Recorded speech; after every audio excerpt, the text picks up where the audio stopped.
Alô, amigos e amigas do programa Cidadania. Hoje o nosso tema em tela é a Lei Geral da Micro e Pequena Empresa. Isso porque, no Brasil, essas entidades de iniciativa empresarial, elas têm uma importância muito grande na economia, e essa lei criada em 2006 e sancionada em 2007, inicialmente encontrou um certo ritmo um pouco mais lento do que esperado. Porém, foi adquirindo mais ritmo e hoje já temos números um pouco mais positivos a serem apresentados. Mas quem vai fazer essa apresentação é o senador Adelmir Santana, do Partido Democratas, aqui do Distrito Federal, a quem agradeço pela presença aqui. Senador, o senhor acha que de 2006 para cá, foi sancionado em 2007, né? Então, menos de 3 anos. Verdade. Qual é o balanço que o senhor faz? O balanço é positivo, Beto. Você veja o seguinte, essa lei surge de uma movimentação do SEBRAE Nacional, que tem a capilaridade de todos os SEBRAEs estaduais, juntamente com as confederações representativas do setor produtivo. Chega à presidência da República, o presidente encaminha a mensagem. Não foi tudo o que nós desejávamos, mas foi o que foi possível naquela época, porque tínhamos medo, o governo tinha medo dessa renúncia fiscal. Então, em 2006, sancionada a lei em 2007, ela entra em vigor, e já naquele ano, nós tivemos a opção pelo Super Simples, porque a lei geral transforma-se sendo chamada de Super Simples, de 1.300.000 empresas que fizeram a opção. Já em 2010, esse número chega hoje a 3.600.000 empresas que fazem a opção pelo Super Simples. Triplicou, praticamente. Essa lei foi evoluindo, ela tem um processo evolutivo, porque na verdade, quando ela foi sancionada, ou quando foi, o objetivo nosso foi criar um comitê gestor para cuidar da participação desses entes federados e da sociedade civil, visando alinhar os interesses de todos esses setores representativos e que estavam ali contemplados com a implantação da lei.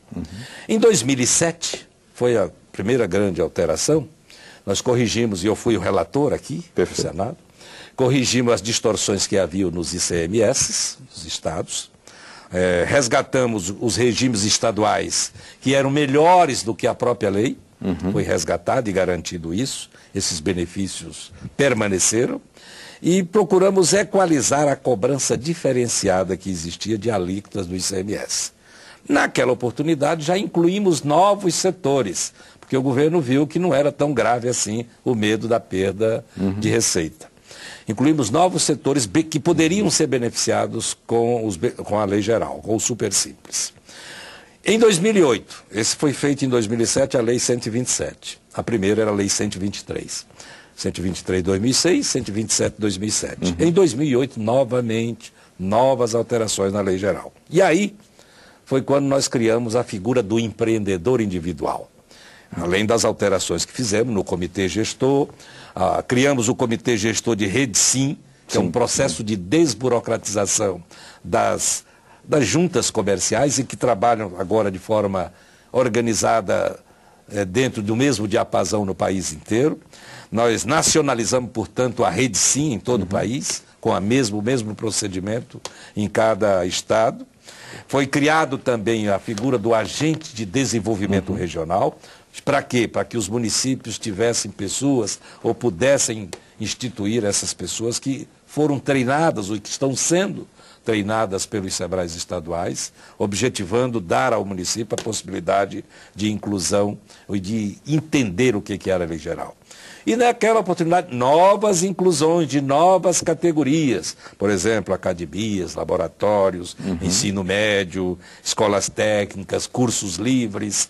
Nós alteramos a lei e incluímos novos setores. Como é que o senhor explicaria essas constantes atualizações da lei? Ela será permanente. Essas alterações serão permanentes. Porque o que a gente busca porque, imagina, nós estamos falando de uma federação, 27 estados, mais de 5.000 municípios. Essa é uma lei que compreende o país inteiro. Então, essas mudanças, inclusive, elas geram perdas, muitas vezes, o ente federativo pensa perda de receita, e aí entra muitas discussões. Por isso que foi importante, lá na primeira, quando nós criamos o comitê gestor, porque ali estão representados estados, município, União, Previdência Social, toda essa gente que mexe com as receitas do poder público. Então, essas mudanças que ocorreram, portanto, essa de 2008 também teve um fator muito importante. Nós incluímos como setor que poderiam se beneficiar da lei, que não eram, os escritórios de contabilidade. Para quê? Para ter uma contrapartida desses escritórios também participarem no processo de formalização daqueles trabalhadores através do empreendimento individual. Isso está dando resultados? Você já nota isso? Na formalidade? Claro, eu vou lhe mostrar isso. Para você ter uma ideia, em 2008 foram 5 mil contadores que aderiram ao Supersimples com esse compromisso. Que é um compromisso da lei, que nós incluímos na lei. Já em 2009, 15 mil contadores, escritórios de contabilidade. E agora em 2010, 22 mil escritórios de contabilidade. O que vale dizer que em qualquer rincão desse país, em qualquer município, tem sempre um escritório de contabilidade que tem o dever, por força de lei e do que foi concedido a ele, de dar orientação a esses empreendedores individuais. Mas eu estava falando da evolução dessa lei. Certo. Já agora em 2009, houve a Lei 133. O que foi a Lei 133? Que altera também a Lei Geral. Foi a mudança de tabela do setor cultural. Aqui vieram muitos artistas de teatro, de cinema, fizeram um lobby violento, aquela coisa toda. E nós concedemos a ele, e conseguimos, muitas vezes acima do que eles pleiteavam. Eles queriam sair de uma determinada tabela, passar para outra, e nós passamos para uma tabela que eles nem imaginavam no primeiro momento, mas que depois encamparam. Então houve uma mudança de tabela, beneficiando o setor cultural. Eu diria, portanto, Beto, que isso tudo foi a verdadeira reforma tributária dos pequenos. A reforma que não fizemos. A reforma tributária que tantas tentativas foram feitas e que não foi possível alcançar. Dos pequenos nós fizemos. Redução de carga tributária, redução de burocracia e benefícios fiscais para todas essas pessoas que fazem a opção pelo Supersimples. Agora, em 2010, só para concluir o processo de evolução, nós temos um projeto que harmoniza. Foi o projeto 001 de 2010 que nós apresentamos. De comum acordo com a Receita, com o Comitê Gestor, nós apresentamos esse projeto que harmoniza as regras de cálculo do valor adicionado fiscal para a partilha no Fundo de Participação dos Municípios. Esse projeto também cria o Comitê Gestor Federativo para tratar de compras governamentais, que nós temos interesse que o governo, tanto federal, estadual e municipal, compre das micro e pequenas empresas, para valorizar lá no pequeno município. Nós tivemos também a possibilidade de respaldar a simplificação nesse projeto de lei de 2010, simplificando ainda mais a figura do empreendedor individual. São mudanças que visam facilitar a vida das pessoas. Então, há uma série de coisas desse projeto de 2010, da nossa autoria, projeto 01, que autoriza parcelamento, que utilização de sistema eletrônico, sem precisar que a pessoa vá à junta comercial, vá ao ministério, não precisa assinatura, basta entrar no portal do empreendedor individual, que já faz todos os movimentos, e aí os escritórios de contabilidade têm uma importância enorme. Eles foram estimulados. Eles estimulam e farão, muitas vezes, o trabalho que uma pessoa, não seria um demérito, mas uma pessoa simples, um empreendedor pequeno, não tem condições, às vezes, de acessar a internet. O escritório faz isso para ele.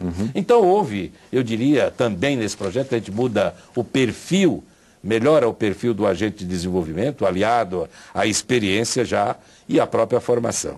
Então, houve um avanço muito grande na lei geral.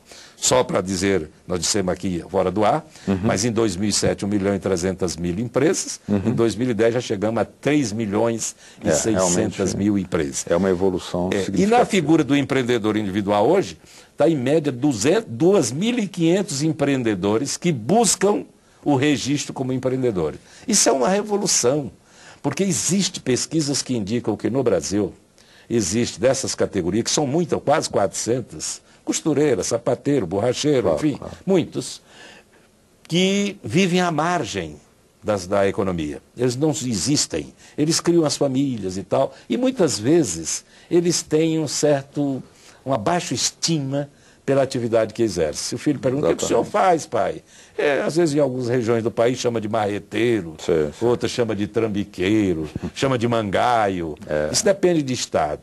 Então agora não, ele pode dizer, não, eu sou um empreendedor individual.